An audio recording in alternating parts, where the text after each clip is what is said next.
أعوذ بالله من الشيطان الرجيم. بسم الله الرحمن الرحيم. من كان يريد حرث الآخرة نزد له في حرثه ومن كان يريد حرث الدنيا نؤته منها وما له في الآخرة من نصيب. أم لهم شركاء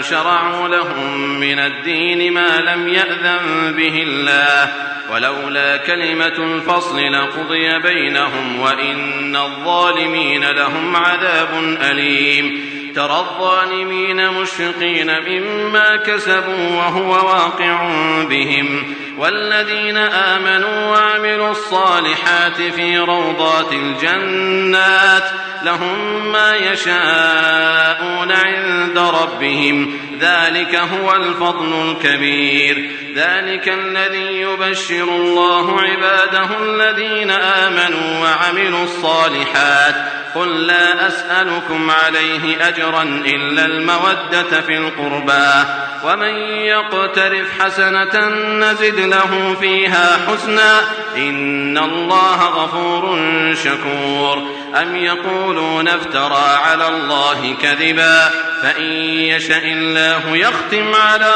قلبك ويمحو الله الباطل ويحق الحق بكلماته إنه عليم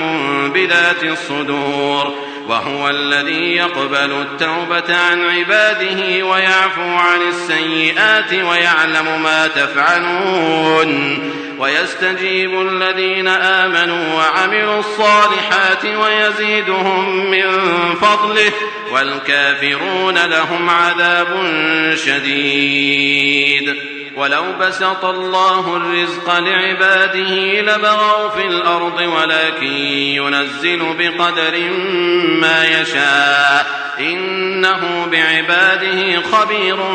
بصير. وهو الذي ينزل الغيث من بعد ما قنطوا وينشر رحمته وهو الولي الحميد. ومن آياته خلق السماوات والأرض وما بث فيهما من دابة وهو على جمعهم إذا يشاء قدير. صدق الله العظيم. الحمد